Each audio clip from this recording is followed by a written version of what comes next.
8 पाठ 5 शब्द विचार।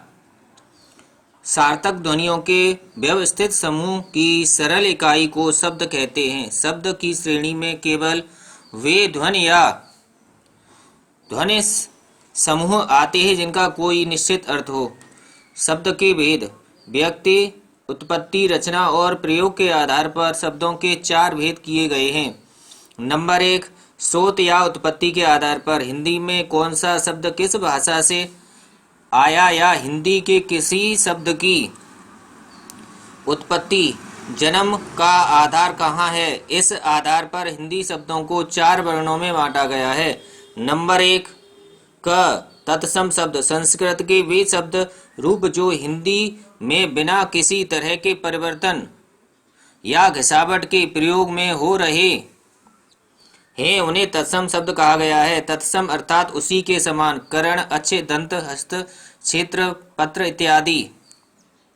नंबर ख तद्भव शब्द। तद्भव अर्थात ऐसा हो गया है, चाहे वह रूपांतरण पूरी तरह सही ना हो, लेकिन इससे बात समझ में आती है। संस्कृत के शब्द जब घिसते घिसते या अन्य भाषाओं और बोलियों के प्रभाव में या मुख के कारण अपना रूप बदल लेते हैं तो यह बदला हुआ शब्द रूप तद्भव शब्द कहलाता है। जैसे हस्त घिसते घिसते हाथ हो गया, दंत कट किटाते हुए दांत हो गए, क्षेत्र भी खेल के रूप में चल पड़ा, क्षेत्र भी खेत के रूप में चल पड़ा।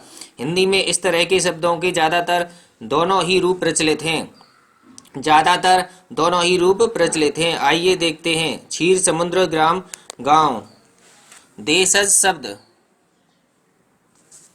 देशज शब्द मानक हिंदी में जो शब्द अपनी बोलियों से आकर प्रतिष्ठित हो गए हैं वे देशी या देशज शब्द कहलाते हैं। जैसे खाट, खटोला, लोटा, लुटिया, झोला, झोली या पतीला, डिब्बा, डिबिया।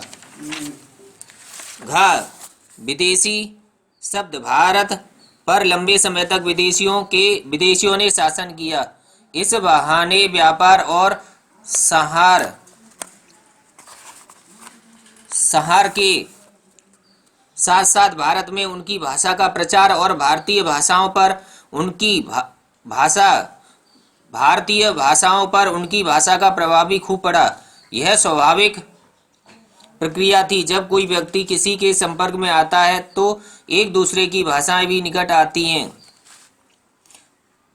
2 अलग स्रोतों से आए शब्दों के मेल से बने शब्द। नंबर 1, रूढ़। पूंजीपति, वर्षगांठ, रेल यात्री, हवाई यात्रा इत्यादि। रूढ़ शब्द वे शब्द जो किसी विशेष अर्थ में रूढ़ हो गए हैं रूढ़ शब्द कहलाते हैं। रूढ़ शब्दों की एक विशेषता यह भी है कि इनको टुकड़े नहीं हो सकते। नंबर 2, यौगिक शब्द। ऐसे शब्द जो शब्दांशों के योग से बनते हैं यौगिक शब्द कहलाते हैं। नंबर 3, योग रूढ़ शब्द। वे यौगिक शब्द जो किसी विशिष्ट अर्थ में रूढ़ हो जाते हैं योग रूढ़ शब्द कहलाते हैं। जैसे जलज, जल प्लस या कमल के लिए रूढ़।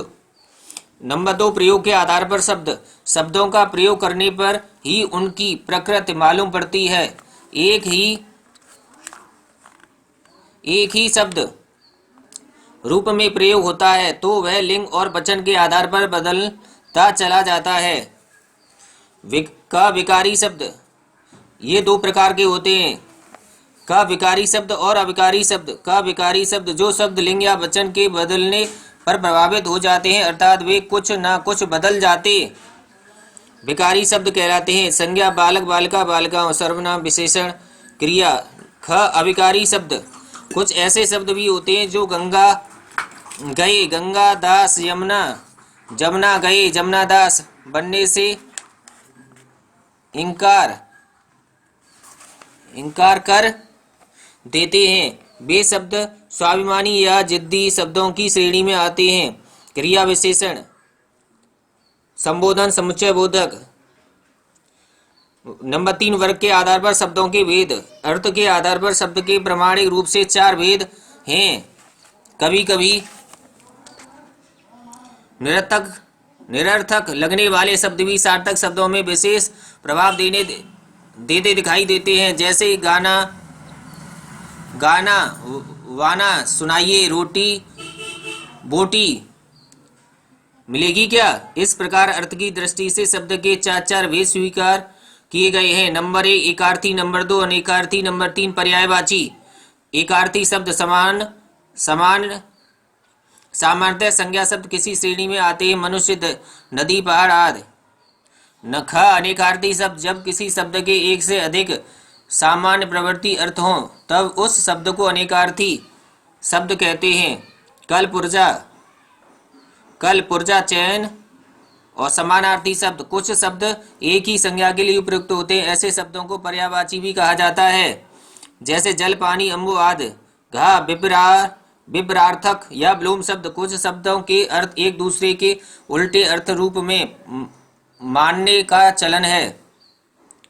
माता पिता, भाई भाभी, भाभी बहन, ऐसे शब्द ब्लूम शब्द कहलाते हैं।